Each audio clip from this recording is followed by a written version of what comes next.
ఆయన గారు కూడా మాట్లాడారు కాబట్టి దాన్ని దృష్టిలో ఉంచుకొని సమయాన్ని పాటించవలసిందిగా కోరుతూ శ్రీ మేనేజర్ వెంకటరమణ చేస్తారు.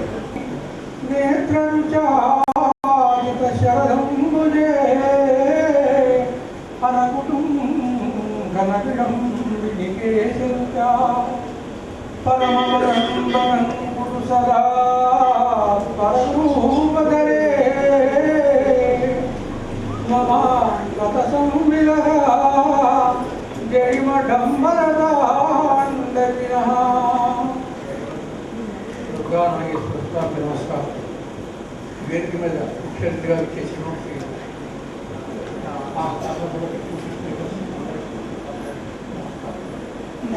అప్పారావు గారి సమావేశానికి గురించి మాట్లాడాలని అడిగాను.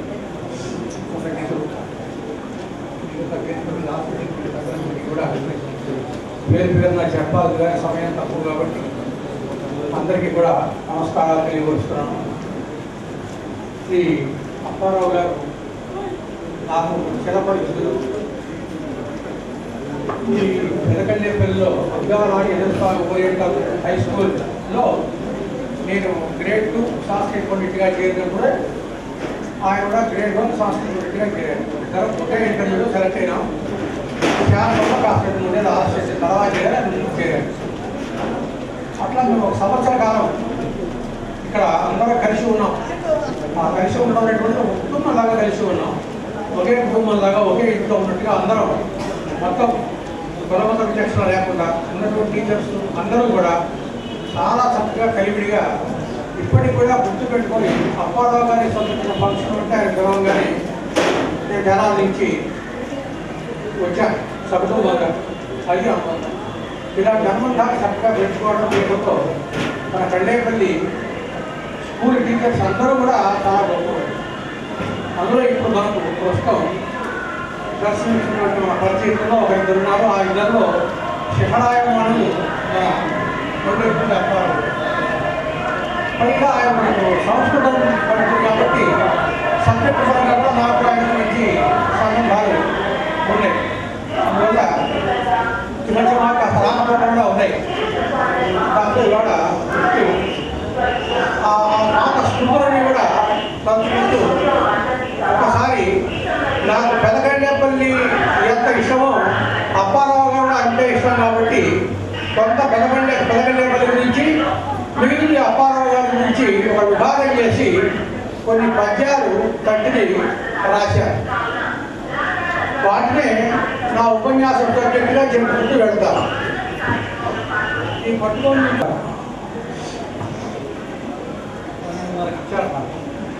దుర్గా నాగేశ్వరో పరిగత సరిత దక్షిణ కాశికాయ. పెదకల్లేపల్లికి దక్షిణ కాశీ అని పేరు. ఎందుకు దక్షిణ కాశీ అని పేరు వస్తుంది అంటే శివ దేవస్థానం కావడం ఒకటే కారణం కాదు. ఇక్కడ కృష్ణానది పరిగట్టుకొని ఉత్తరవాహినిగా వెళ్ళి మళ్ళా వెళ్ళిపోయింది. అట్లా ప్రత్యేకంగా ఉత్తరవాహినిగా కృష్ణానది రావడంలో ఏదో ఒక మహిమ ఉంటుంది.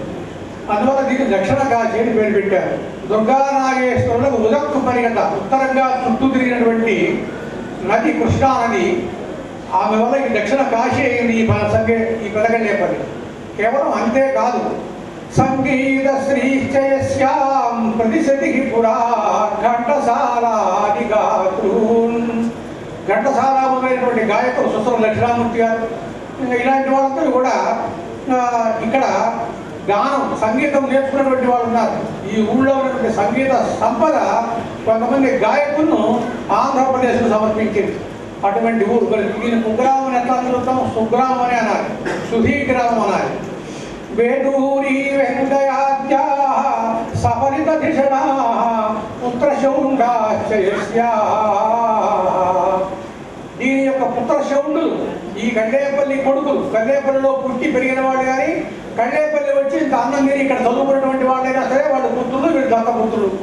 అందువల్ల వేటూరి వారు ఇక్కడి వాడు, ఇక్కడ పుట్టి పెరిగిన వాడు, సుప్రసిద్ధంగా పేరు పొందినటువంటి వాడు. వీటిలో ప్రభాకర్ శాస్త్రి గారు మాస్టర్ బీపీఎస్ అనే పేరుతో అనేక మందికి ధ్యానం వచ్చేవాడు.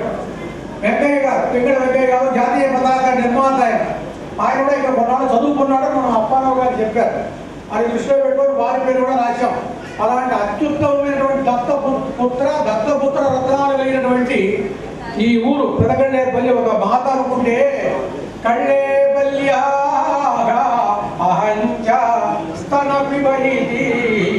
ఈ కళ్ళేపల్లి అనేటువంటి ఊరు యొక్క స్థనం కృష్ణానది.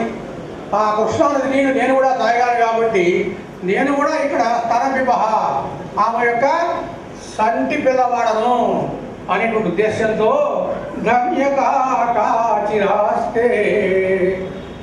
జీవితం అంతా ఇక్కడ జరిపినటువంటి అప్పారావు గారి కన్నా నాకు ఎక్కువ ధన్యత లేదు. ఎందుకంటే సంవత్సరమే తాగారు. అందులో నాకు కూడా కొంచెం ధన్యత ఉన్నది. ఏం చెప్తున్నాను, ఎక్కువ ధన్యత లేదు. ఏక ప్రీత హృదావసామా, మేమందరం కూడా ఏక ప్రీత హృదా, ఒకే గుండెతో, ప్రేమ కలిగిన గుండెతో, శత్రుత్వ గుండెతో ఒకే గుండెతో ఉండొచ్చు మనం. ఏక ప్రీత హృదావసామా సతతం తస్మిన్ హి సంవత్సరే. ఆ సంవత్సరంలో, ఏ సంవత్సరం అందరికీ తెలియదు కదా, బ్రాకెట్లో 69-70 ప్రాంతంలో ఉన్నాను. సల్లాపై చక్కని కబుర్లు గోష్ఠీలు సాగేవి. స్టాఫ్ రూమ్లో కొట్టుకోలు సాగడాలు కాదు, స్టాఫ్ రూమ్లో కమ్మని మాటలు, గోష్ఠీ కబుర్లు అవి సాగుతూ ఉండేవి. విషయాల చర్చలు జరుగుతూ ఉండేవి. అందరూ పాల్గొనేవాళ్ళు. సహకేళనై కలిసి బాగా ఆటలు ఆడుకునేవాళ్ళం. వాలీబాల్ ఆడాం. ఒకసారి వేలు కూడా పోగొట్టుకున్నా. దాన్ని ఆడి పట్టుకుని వాలీబాల్ అయినా వేలు పోగొట్టుకున్నా. అలాగే క్యారమ్ బోర్డు చాలా తీవ్రంగా ఆడేవాళ్ళం. ఆదివారం వచ్చినట్టే పొద్దున 10 గంటలకు వస్తా, భోజనం చేసి ఇంట్లో మళ్ళీ రాత్రి 8-9 పంపు వెళ్ళేవాడు. అందరూ ఉండేవాడు. మేము ఒకటే కాదు, ఊళ్ళో జాలియా ప్రసాద్ ఒక ఆయన ఉండేవాడు, మంచి ఆటగాడు క్యారమ్ బోర్డు. ఆయన కూడా వచ్చేవాడు. ఇప్పుడు లేడని అన్నారు అడిగితే. అట్లాంటి వాళ్ళందరూ కూడా వచ్చి కూర్చొని మొత్తం స్టాఫ్ ఊళ్ళో కొందరు కలిసి ఆదివారం వస్తే ఆనందవారం మాకు అలా గడిపాం. సలాపై సహకేళనై అనుదినం కృష్ణానదీ గాహరై. ప్రతిరోజు కూడా కృష్ణానది స్నానాలు చేశాం. పొద్దున లేచి 2 తుమ్ము గడ్డ కొట్టుకొని, 1 తుమ్ము కూడా బుధాన్ని వేసుకొని కృష్ణానది గడిచిపోయేవారు. 3-4 కలిసి. అంటే ఆ విషయంలో అప్పారావు గారు వచ్చేవాడు కాదు. ఆయన అప్పటికి ఈ విషయాల్లో కొంచెం దూరంగా ఉండేవాడు. ఇంకొక 2-3 ఉండేవాడు. వాళ్ళు మేము కలిసిపోయేవాళ్ళం. అలా కృష్ణానదిలో స్నానం చేసి నేను మాత్రం వస్తూ నీళ్ళు బుధాన్ని పెట్టుకొని వచ్చేవాడు. ఎవరున్నాయని అనుకుంటాం, నేను సిగ్గు ఎక్కువ మనకి ఉండేది కాదు. కృష్ణానది నీళ్ళు రోజు తాగుతాం. ఎవడో అనుకుంటాడంటే మనకి పుణ్యం ఒకసారి వస్తుంది, నమ్మకం ఉంది. మనకంటూ కొంచెం చంచలంగా ఉంటుంది. ఏ పెద్ద ఉద్యోగం వస్తే పోదామని వెళ్తాం. గ్రామంలో ఉండడం ఇష్టపడక దూరంగా ఉన్ననాడు మనం పుణ్యం సంపాదించిన మంచి అవకాశం. దుర్గా నాగేశ్వరుడు కృష్ణానది ఉన్నది. మనం రోజు కృష్ణానది స్నానం దాదాపు 8 నెలలు చేశాం నెలల కాలంలో. కండేపల్లి తటాక తీర కవిత గోష్ఠీ బిహారైరో. ఈ కండేపల్లి చెరువు దగ్గరికి వచ్చి సాయంకాలం పూట అక్కడ కూర్చునేవాళ్ళం. ఆ దెబ్బల మీద కూర్చోవడం అంటే ఏదో అర్థం చేస్తూ అక్కడ మామూలుగానే కూర్చునేవాళ్ళం. చక్కగా ఏదైనా కాగితము కలము పెట్టుకొని చెమ్ము పట్టుకొని కాదు, అలా అక్కడ కూర్చొని ఏదైనా కవిత్వం రాసుకుంటుండేవాళ్ళం. మెడికల్ శ్రీనివాసమూర్తి ముఖాయన్నాడు, సంస్కృతి పండితుడు. ఆయన తర్వాత నేనన్నమాట. ఆ చేరిన క్రమం ఆయన కూడా నాతో బాగా, ఆయన నాతో ఏమిటి అందరితో అందరూ బాగున్నారు. మళ్ళీ నాతో బాగున్నాడు ఏమంటే నేను చెప్పిన దానికి మన అర్థం అవుతుంది.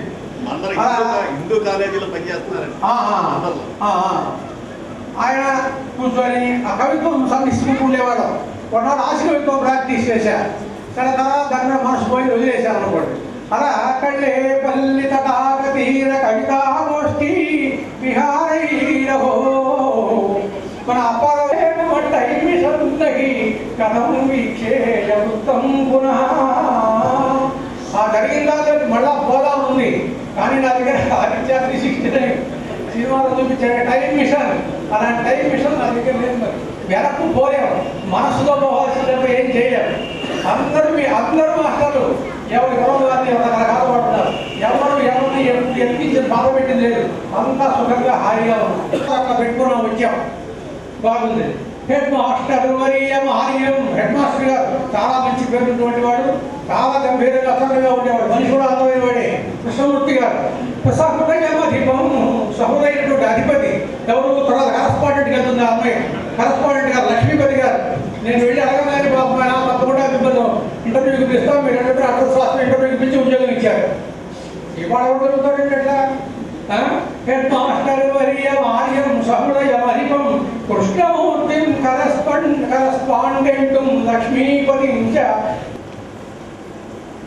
సభాధ్యక్షులు సినీ సాహితీ విశారద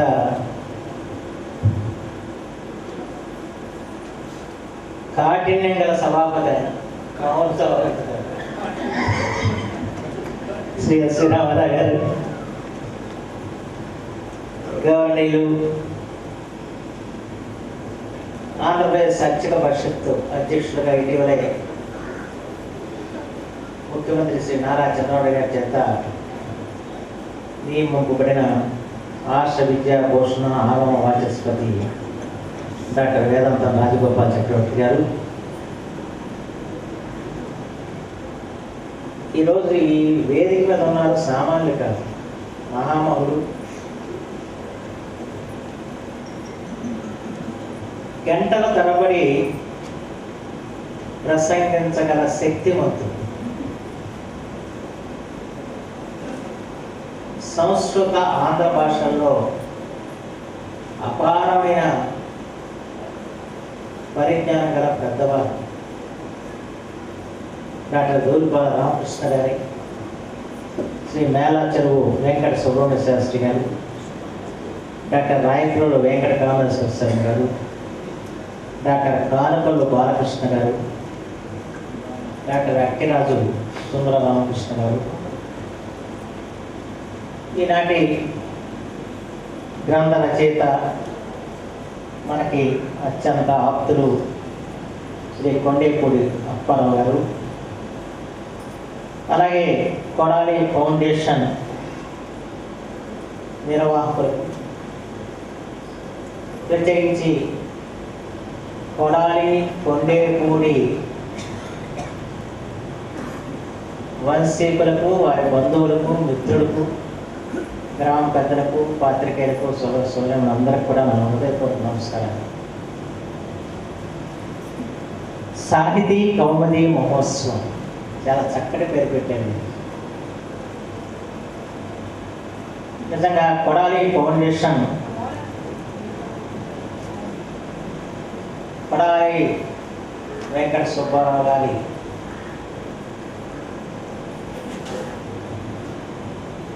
అలాగే కొడాలి రాజారావు గారు, వారి కుటుంబ సభ్యులందరూ కూడా ఒక ఫౌండేషన్గా ఏర్పాటు చేసుకుని గొప్ప విశేషం ఏంటి, అందరినీ మర్చిపోతున్న తరుణంలో తమ పూర్వీకుల్ని గుర్తు చేసుకుని గౌరవించుకోవాలి, వారి నుంచి మనం స్ఫూర్తి పొందడమే కాదు జాతి అంతా కూడా స్ఫూర్తి పొందాలని చెప్పిన ఒక మహోన్నతమైన లక్ష్యంతో పనిచేస్తున్న ఈ కొడాలి ఫౌండేషన్ సభ్యులందరూ కూడా నేను హృదయపూర్వకంగా ఆనందంగా తెలియజేస్తున్నాను. ప్రత్యేకించి కొడాలి కుటుంబంలో ఇది సారథ్యం వహిస్తున్న ప్రజలు. ఇది కల్లేపల్లికి కొడాలి ఫౌండేషన్ హోరం అని చెప్పి అనుకుంటాను. ఎందుకంటే కొన్ని గ్రామాలకి అపూర్వమైన చరిత్ర ఉంటుంది. ఆ చరిత్ర ఎట్లా వస్తుంది? దేవాలయంలో కొంత చరిత్ర రావచ్చు, కానీ ఆ గ్రామాల్లో పుట్టిన మహానుభావుల వల్ల చరిత్రకెక్కిన గ్రామాలు కొన్ని ఉంటాయి. అలాంటి గ్రామాల్లో భారతదేశంలో మొట్టమొదటిగా పేరుకోదగ్గ గ్రామం కనకలేదు. ఎందుకంటే ఎక్కడెక్కడ ఒకరో ఇద్దరు పుడతా ఉంటారు, కానీ కల్లేపల్లి దేవుడికి ఎంతమంది పేర్లు చెప్పాలి, ఎన్ని రంగాల్లో అగ్రగణ్యులకి ఈ జన్మనిచ్చింది తలుచుకుంటేనే పులకరిస్తుంది. నేను ప్రత్యేకించి కల్లేపల్లి వాస్తవానికి కోరుకునేది ఏంటంటే, ఇవాళ మీ ఊరికి పేరు వచ్చిందండి, మహానుభావుల వాళ్ళు వచ్చిందన్న విషయం మాత్రం సదా గుర్తుంచుకోవాల్సిన అవసరం. మాబోడులకు అభిమానం ఏంటంటే, తెలుగు జాతి వైభవానికి నాంది పలికిన మహనీయులందరూ ఇక్కడ పుట్టారు కనుక, ఆ జాతిలో పుట్టా కనుక వారి రుణం ఏదైనా కొత్త గొప్ప తెలుసుకోవాలని చెప్పిన భావనతో ఇక్కడ కార్యక్రమాలు ఎదుగుతుంది తప్ప వేరే కార్యం చేసినట్టు మనం అందులో నా అదృష్టం ఏంటంటే దివిసీమలో పుట్టడం, తెలుగువాడుగా పుట్టడం ఒక అదృష్టం అయితే, దివిసీమలో జన్మించడం మరొక అదృష్టం. అది అందరికి సాధ్యమయ్యేది కాదు. అప్పజేస్తున్నాడు ఆంధ్రుగా పుట్టడం, ఆంధ్ర భాష మాట్లాడటం ఎన్నో జన్మలు గొప్ప అని చెప్పాను. అలాగే మా దివసం పడుతున్నది కూడా అప్పరావు ఏదైనా సంస్కృత శ్లోకం రాస్తారు కూడా మేము చదువుతూ ఉంటాం అప్పుడు. ఎందుకంటే ఈ దివసం సామాన్యమైన విషయం కాదు. ఇంత చారిత్రక వారసత్వం ఎవరికీ లేదు, అది మాత్రం ఖచ్చితంగా చెప్పాలి. నేను మొన్న ప్రపంచ తెలుగు మహాసభ హైదరాబాద్లో జరిగాయి. ఒక 20 మంది బొమ్మలు వేశారు అక్కడ. మీరు చూసుకుంటారు ప్రతి చోట. తెలంగాణలో పుట్టిన 20 మంది కవులు కళాకారులు వాళ్ళ బొమ్మలు.